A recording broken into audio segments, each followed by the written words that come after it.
السلام علیکم۔ آج ہم قواعد میں پڑھیں گے کہ مضمون نگاری کیا ہوتی ہے اور مضمون نویسی کسے کہتے ہیں۔ تو سب سے پہلے اس کی تعریف سمجھ لیتے ہیں۔ مضمون نثر کی وہ صنف ہے جس میں کسی متعین موضوع پر اپنے خیالات اور جذبات و احساسات کا تحریری اظہار کیا جائے۔ مضمون کے لیے موضوع کی کوئی قید نہیں، دنیا کے ہر معاملے، مسئلے یا موضوع پر مضمون لکھا جا سکتا ہے۔ مضمون کی ایک خاص ترتیب ہوتی ہے۔ سب سے پہلا زیر بحث مسئلے کا تعارف، حمایت یا مخالفت میں دلائل، تیسرا نتیجہ۔ ہر مضمون کے لیے نظم و ضبط، توازن اور تناسب ضروری ہے۔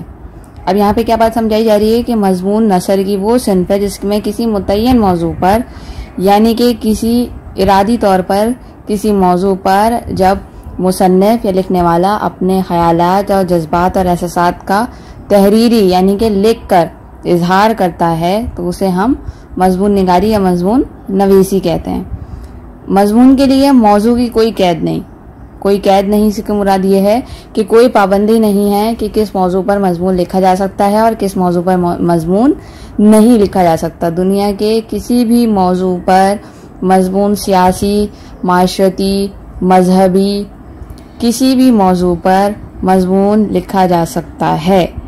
مضمون کی اب ایک خاص ترتیب ہوتی ہے، جس طرح سے کوئی بھی قواعد میں یا کسی بھی صنف میں کچھ بھی لکھنے کے لیے ایک اسٹرکچر کی ضرورت ہوتی ہے کہ آیا اس کو لکھنے کا طریقہ کار کیا ہے۔ تو مضمون لکھنے کا طریقہ کار کیا ہے؟ سب سے پہلا یعنی کہ اسے ہم تمہید بھی کہتے ہیں۔ پہلا جو بات ہو رہی ہے زیر بحث مسئلے کا تعارف، اسے ہم تعارف یا تمہید بھی کہتے ہیں۔ اس میں آپ جو موضوع آپ نے منتخب کیا ہے یا جو آپ جس موضوع پر مضمون لکھنے جا رہے ہیں اس کے بارے میں بتایا جاتا ہے کہ وہ کیا ہے۔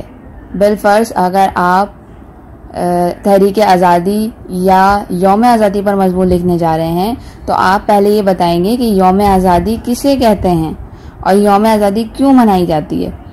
یہ یوم آزادی کا جو بنیادی یا حقیقی جو حقیقت ہے اس کی وہ کیا ہے، یہ ہو گیا زیر بحث مسئلے کا تعارف یا تمہید باندھنا۔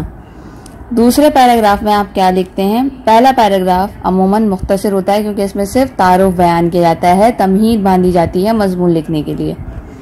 دوسرے پیراگراف میں حمایت یا مخالفت میں دلائل۔ اب ضروری نہیں ہے کہ آپ کسی بھی موضوع یا کسی بھی ٹاپک یا کسی بھی عنوان سے آپ متفق ہوں یا آپ اس کی مخالفت میں ہوں۔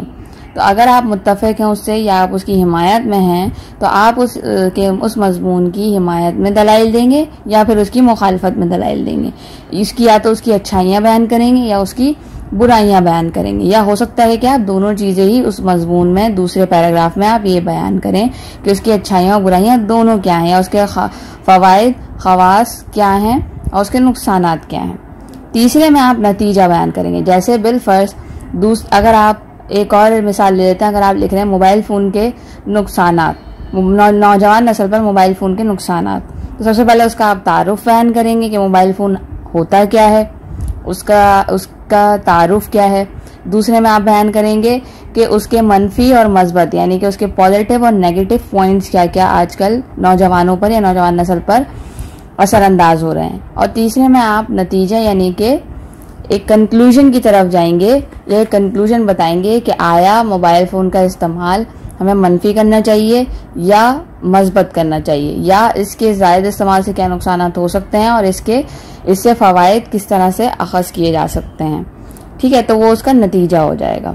مضمون کا اچھا مضمون لکھنے کا طریقہ کار یہ بھی ہوتا ہے کہ آپ کوئی مضمون شروع کرنے سے پہلے کوئی کوٹیشن، کسی کی کہی ہوئی کوئی بات یا کسی شعر سے بھی اس کا آغاز کر سکتے ہیں۔ اور اسی طرح اختتام پر بھی اگر آپ شروع میں نہیں لکھنا چاہ رہے تو اختتام پر بھی آپ کسی شعر، کسی کوٹیشن یا کسی حدیث، اگر کسی مذہبی معاملے پہ یا کسی موضوع پر لکھ رہے ہیں آپ تو اس میں آپ کسی حدیث یا قرآن کی کسی آیت کا بھی حوالہ دیا جا سکتا ہے، تو آپ کا مضمون ایک اچھا مضمون کہلائے گا اور ایک جامع مضمون کہلائے گا۔ تو یہ تھی ہماری مضمون نگاری کی تعریف۔ آج کا ہمارا موضوع ہے خطوط نویسی، لیکن اس سے پہلے ہمیں یہ معلوم ہونا ضروری ہے کہ خط کیا ہوتا ہے، کس کس کو لکھا جاتا ہے اور اس کے ضروری اجزاء کون سے ہوتے ہیں۔ خطوط نویسی معاشرتی زندگی کی ایک حقیقی ضرورت ہے۔ یعنی کہ یہ ہماری زندگی کی ایک ایسی ضرورت تھی یا ہے جو کہ بہت بآسانی اور معنی خیز ہے۔ جب سائنس نے اتنی ترقی نہیں کی تھی تو اس وقت لوگ خطوط کے ذریعے ہی ایک دوسرے سے رابطہ رکھتے تھے، ایک دوسرے سے حال چال معلوم کرتے تھے، اور لین دین اور تجارتی، کاروباری اور سرکاری معاملات بھی خطوط کے ذریعے ہی کیے جاتے تھے۔ مکتوب علیہ اور مضمون کے لحاظ سے خطوط کئی قسم کے ہوتے ہیں۔ مکتوب علیہ یعنی کہ لکھنے والے، اور مضمون یعنی کہ کس کو اور کس موضوع پر خط لکھا جا رہا ہے۔ سب سے پہلا خط نجی خطوط، یعنی وہ خطوط جو اعزاء، اقربا اور احباب کو لکھے جاتے ہیں، یعنی کہ آپ کے ماں باپ، آپ کے بہن بھائی یا آپ کے رشتہ دار جن کو آپ خط لکھ سکتے ہیں۔ دوسرا کاروباری خطوط، یعنی وہ خطوط جو کاروبار اور تجارتی لین دین کے سلسلے میں لکھے جائیں، وہ کاروباری خطوط کہلاتے ہیں۔ تیسرے خطوط سرکاری خطوط کہلاتے ہیں، یعنی وہ خطوط جو سرکاری کام کے سلسلے میں سرکاری عہدے داروں کو لکھے جائیں۔ یہ تو ہو گئے خط کی اقسام کہ کتنے طریقے کے خط ہوتے ہیں اور کس کو لکھے جا سکتے ہیں۔ ہر خط کے 4 ضروری حصے ہوتے ہیں۔ پہلا نویسندہ، یعنی لکھنے والے کا پتہ اور خط لکھنے کی تاریخ، یعنی کہ سب سے پہلے کیا لکھا جائے گا؟ لکھنے والے کا پتہ اور خط لکھنے کی، یعنی کہ جس دن آپ خط لکھ رہے ہیں اس دن کی تاریخ اور اپنا پتہ۔ دوسرا القاب، یعنی مکتوب علیہ جسے خط لکھا جا رہا ہے سے خطابت۔ نجی خطوط میں القاب کی بجائے آداب و سلام ہوتا ہے۔ القابات وہ القاب، یعنی کہ وہ نام یا احتراماً ایسے ناموں سے پکارنا یا ایسے نام لکھنا جو کہ احتراماً لکھے جائیں۔ لیکن جب نجی خط لکھا جاتا ہے تو اس میں القابات کا استعمال نہیں کیا جاتا، بلکہ صرف آداب یا سلام سے کام لیا جاتا ہے۔ ورنہ القابات جب پہلے زمانے میں جو خطوط لکھے جاتے تھے اس میں القابات اس قدر طویل لکھے جاتے تھے کہ خط کا جو اصل متن یا اصل موضوع یا اصل جو حقیقت ہوتی تھی وہ کہیں کھو جاتی تھی۔ لیکن غالب کے خطوط یا غالب نے، مرزا اسد اللہ خان غالب نے یہ اس روایت کو توڑا اور ایسے خطوط لکھے کہ گویا یوں معلوم ہوتا تھا کہ جیسے 2 لوگ آمنے سامنے بیٹھ کر گفتگو کر رہے ہوں۔ اسی لیے اب جب نجی خطوط لکھے جاتے ہیں تو ان میں القابات کی بجائے صرف سلام اور دعا یا سلام و آداب لکھا جاتا ہے۔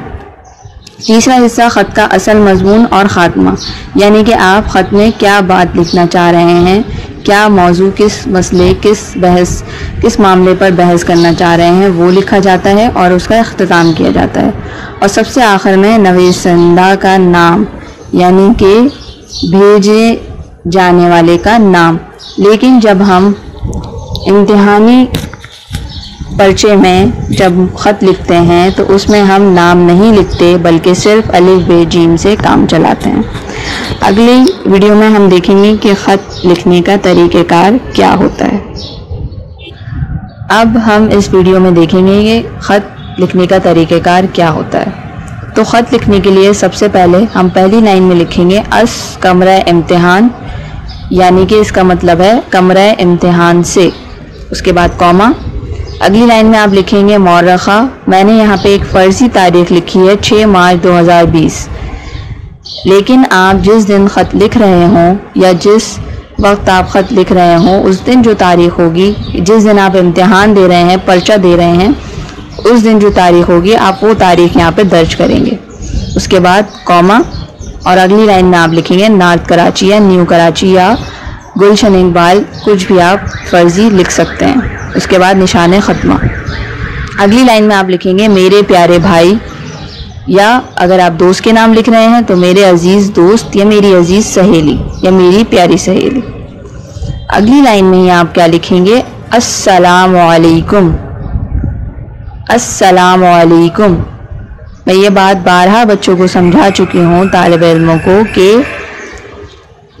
سلام کا طریقہ کار ہمیں اللہ تعالیٰ نے سکھایا ہے اور یہ لفظ عربی میں ہی ہے۔ بہت سے طالب علم اور طلباء السلام علیکم میں بیچ میں درمیان میں واو کا اضافہ کر دیتے ہیں، جبکہ واو کا اضافہ کر دینے سے آپ کے مطلب اور مفاہیم تبدیل ہو جاتے ہیں۔ واو کا اضافہ کر دینے سے مطلب بن جاتے ہیں، اور جبکہ السلام علیکم کا مطلب ہے تم پر سلامتی ہو۔ یہ ہمیں عربی میں ہی سکھایا گیا ہے اور عربی میں ہی ہم سلام کرتے ہیں۔ آپ نے دیکھا ہوگا کہ سین کے اوپر تشدید لگا ہوا ہے، اور ہم نے یہ عربی میں پڑھتے ہیں، سیکھتے ہیں کہ جب جس لفظ پر حرف پر تشدید لگا ہو تو اس حرف کو 2 بار پڑھا جاتا ہے۔ اسی طرح ہم سین کو پہلے الف کے ساتھ ملائیں گے اور پھر ہم لام کے ساتھ ملائیں گے۔ السلام علیکم۔ میں یہاں پہ میم کے اوپر پیش لگانا، گول پیش لگانا بھول گئی ہوں۔ یہاں پہ واو نہیں آتا، بلکہ جو پیش ہے واو کی جو آواز ہے وہ واو کی نہیں ہے بلکہ اس پیش کی ہے۔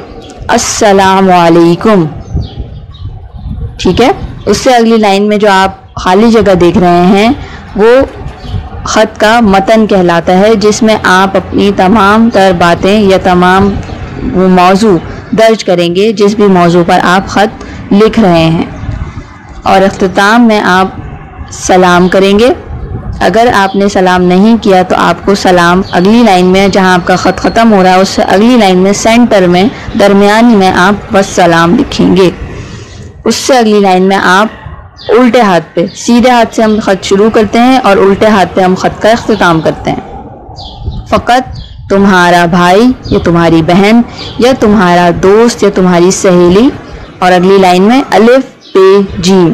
بہت سارے طلباء و طالبات الف ب جیم کی جگہ اپنا نام درج کر دیتے ہیں۔ نام درج نہیں کیا جاتا۔ جب ہم امتحانی مرکز پر پرچہ دے رہے ہوتے ہیں تو ہم نام نہیں لکھتے بلکہ الف ب جیم لکھتے ہیں۔ اب ہم اگلی ویڈیو میں دیکھیں گے کہ خط، اگر کوئی خط ہم لکھ رہے ہیں تو اس متن میں ہم کیا لکھ سکتے ہیں۔